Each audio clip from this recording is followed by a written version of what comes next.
Balik lagi ke konten favorit kalian, yaitu konten Q&A, di mana kali ini gue bakal bahas semua pertanyaan kalian seputar jualan online e-commerce, mulai dari Shopee, TikTok Shop, Tokopedia, dan lain sebagainya. Jadi tanpa berlama-lama lagi, cus kita masuk ke pertanyaan pertama. Dari Hasna Afifah, start sale-nya dicabut gara-gara ada penalti, terus benar-benar turun drastis, nggak ada pembeli, padahal sebelumnya 2 poin penalti masih ramai pembeli, sekarang benar-benar pengunjung pun belum ada. Apa karena start sale dicabut, atau karena penalti, atau karena pihak Shopee suka membacakan sepihak orderan konsumen? Pertanyaan bagus, gue bakal jawab satu-satu. Pertama gini, ketika lu harus sadar gini, pintu masuk orang ke toko itu kan beda-beda, tapi untuk Shopee mayoritas itu dari pencarian.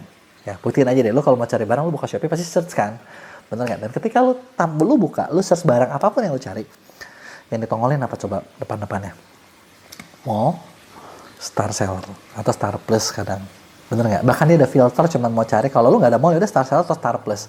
Gue nggak tahu jual barang apa, tapi untuk barang-barang tertentu, contoh kayak gue sendiri kalau cari barang, gue bakal cari di mall atau kalau nggak ada Star Seller dan Star Plus. Jadi ketika itu lu hilang, ibaratnya lu keluar dari radar penjual-penjual yang terpercaya. Jadi wajar nggak orderan lo sepi? Itu yang pertama. Gue rasa lo kan bisa jawab sendiri. Bener nggak? Yang kedua, penalti. Nah, ketika lo ada penalti, itu pun bakal membatasi posisi lo. Jadi ibarat ranking lo di mana, diturunin lagi. Ya wajar, gitu kan. Nah, tapi kalau misalnya suka membatalkan sepihak orderan konsumen, menurut gue ini kagak. Karena Shopee sendiri juga, ya gimana ya, butuh omset kan, butuh duit kan. Oke, berikutnya dari Rusyandi Irfan. Toko saya udah jalan 6 bulan, pernah sehari 50 resi, tapi sekarang turun ke 20 resi. Kira-kira bisa naik lagi nggak ya? Sebenarnya gue pengen tanya balik. Lu tahu nggak kenapa dulu lu 50 resi? Dan lu tahu nggak kenapa lu 20 resi? Kalau lu nggak bisa jawab, jujur gue juga nggak bisa jawab pertanyaan lu. Kenapa? Karena gini, segala sesuatu, gue mau ajarin kalian cara berpikirnya. Ya, karena kalau ngerti cara berpikirnya gampang banget ya gitu, buat jualan online itu serius. Kalau lu tahu alasan lu kenapa dulu 50, oh misalnya katakanlah barang lu dulu ketika dicari di keyword tertentu ternyata muncul paling atas. Sekarang pertanyaan gue, masih paling atas nggak? Nggak, oke. Lu tau nggak harus ngapain? Gimana lu berjuang caranya balik ke paling atas? Selesai. Bener nggak? Atau gini, dulu barang lu ternyata adalah katakanlah kayak masker medis zaman COVID lah ya. Ya kan, yang dulu tuh semua orang lagi cari, sekarang masih dicari nggak? Kagak. Kenapa? Oh udah nggak COVID ya, kalau gitu nggak bisa, ya kan? Maksud gue sesimpel itu logiknya gitu ya. Nah atau gini, lu dulu ngiklan gede, sekarang nggak mau ngiklan karena lu ngerasa rugi. Nah lu udah tahu jawabannya kenapa gitu. Karena gue sering banget ketemu seller yang kadang tuh gini, mereka berpikir kalau misalnya jualan online, mereka tuh yang penting effort sekali, setelah sekali lu bakal rame selamanya. Salah guys, tidak akan pernah terjadi seperti itu. Oke, lanjut. Berikutnya dari Budi Kriswanto, caranya kalau mau konsultasi. Sebenarnya gini, kalau konsultasi sama gue sudah jujur tidak membuka sesi konsultasi, sesi privat atau apapun. Kenapa? Waktu gue nggak cukup, gitu kan.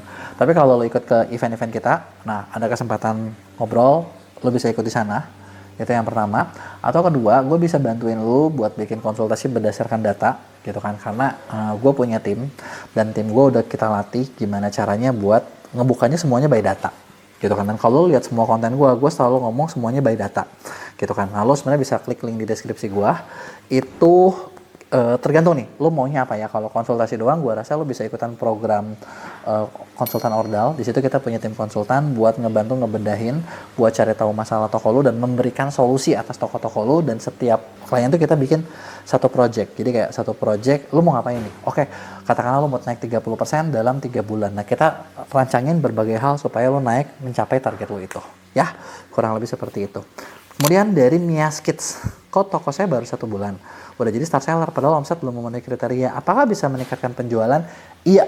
Kenapa? Karena yang balik lagi gue sempat bahas tadi yang sebelumnya, di atas sebelumnya, kalau lu punya toko dan lu jadi star seller, lu masuk di filter tambahan, itu bisa ngebantu buat ningkatin penjualan.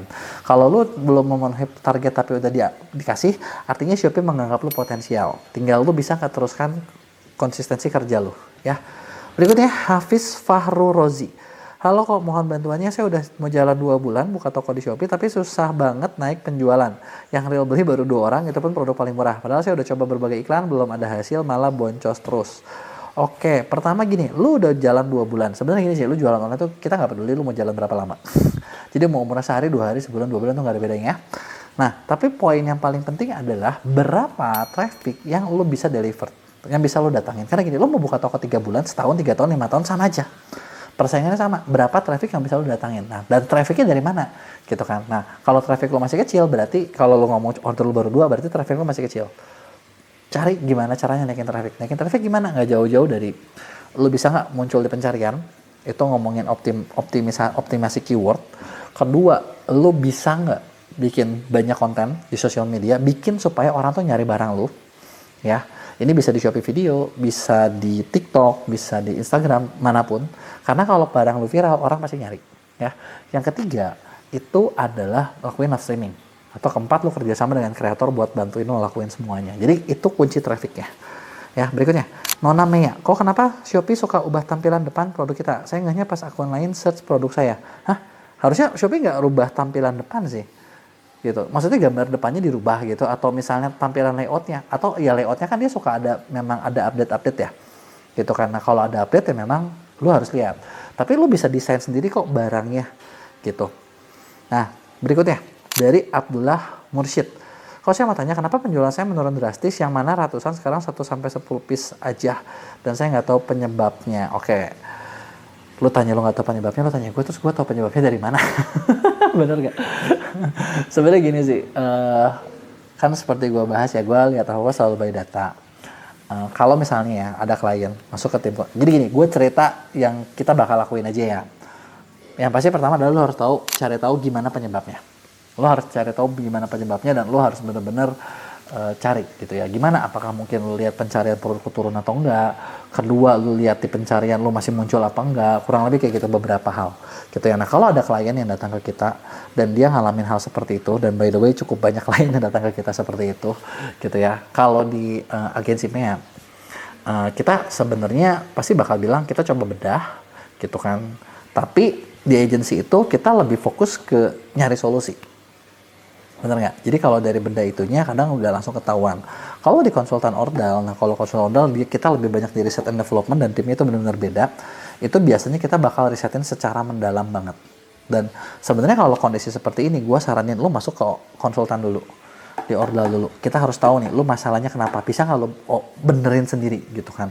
Nah biasanya itu tim anak-anak tuh bakal ngeriset dari banyak sisi, mulai dari pencarian lo di Google, level awareness lo, level sosial media lo, dan lain sebagainya. Dan ini jujur cukup menghabiskan waktu. Nah, tapi dari situ biasanya kita bakal ketemu nih benang merahnya apa. Apakah barang lo, apakah tahu ada kompetitor, apakah pasarnya sekarang udah nggak suka, ataukah ada traffic lo ketutup karena 1-2 hal gitu kan. Nah, dari situ baru kita bisa bikinin solusinya.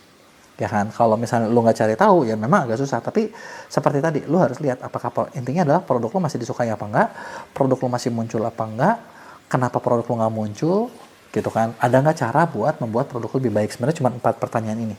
Tapi ngebedahnya itu banyak, karena gini, satu toko itu kan bisa jadi gini, kita harus tahu nih, kita harus tahu data lu. Jadi kayak toko lu tuh perlu kilonya apa, produk yang ininya apa. Jadi disegmentasiin dulu setiap produk, kemudian baru dilakuin satu persatu. Nggak bisa per toko. Jadi kalau misalnya lu punya produk banyak, ya lumayan banyak kerjaannya yang diceknya. Gitu ya. Jadi itulah yang harus lu lakukan. Kalau gue jadi gue bakal melakukan itu. Kalau pusing ya udah kerjasama sama kita di ordal, biar kita bantu ngebenahin itunya. Ya. Nah, terakhir dari ADK. Bang, saya coba iklan pakai TikTok Ads Manager. Saya pilih penjualan dan fokus check out. Waktu iklannya selesai, di laporan ada yang check out sampai 117. Tapi waktu saya lihat di affiliate center versus HP, kok nggak masuk ya yang CO? Itu laporannya gimana? Pertama, gue pengen tahu lu itu adalah affiliate atau seller. Karena pertama nih, kalau gue bingung kenapa lu lihat di affiliate center gitu ya. Harusnya kan kalau lu seller, lu tinggal lihatnya di bagian dashboard toko gitu kan, kecuali lu affiliate. Tapi affiliate juga masalahnya gini, untuk jalanin iklan gitu ya, itu tuh VSA sekarang udah nggak ada, adanya Gmax. Jadi memang ketika lu sebagai affiliate, kita nggak bisa nih ngecek order dari situ gitu kan. Dan Gmax itu pusingnya adalah gini, ketika lo ngeluarin budget katakanlah sekian, 1 juta misalnya, 1 juta itu dia menghitung ROI-nya, atau mau order yang check out ataupun yang ini ya, itu berdasarkan semuanya. Jadi ada yang dari organik, ada yang dari ads, ada yang dari video dan lain sebagainya. Makanya karena lu tidak menjelaskan lu affiliate atau seller, jujur buat gue lebih susah. buat ngejawabnya. Tapi kalau anggap lagi nih, kalau lu seller, lu tinggal lihat di dashboardnya dapat nggak ordernya. 1-2 miss mungkin, artinya ada yang batal. Jadi dia mau check out nggak jadi tapi salah tracking atau pixelnya ke trackingnya double. Itu suka kejadian. Dan biasanya tingkat missnya itu kurang lebih bisa 10%-an. Nah, tapi kalau lo affiliate, lu bahkan harusnya nggak punya tuh fitur buat ngiklanin video lu, kecuali lu cuman di promote. Tapi kan lu pakai ads manager, makanya gue bingung nih gitu kan. Nah, atau gini, lu kreator, lu seller, tapi udah gitu konten lo affiliate semua. Nah, ini juga gue nggak tahu nih ya. Nah, tapi kalau kayak gitu, kenapa di affiliate center nggak ada? Karena orang ordernya bukan di affiliate-nya. Orang lihat affiliate nanti order lewat ShopTab. Kurang lebih seperti itu. Karena kan Gmix dia ngelihat semuanya ya. Jadi kejawab ya, kurang lebih itu dia tadi pertanyaan-pertanyaan kalian. Kalau masih ada yang mau lu tanyain, tulis di kolom komen, bakal gue jawabin minggu depan.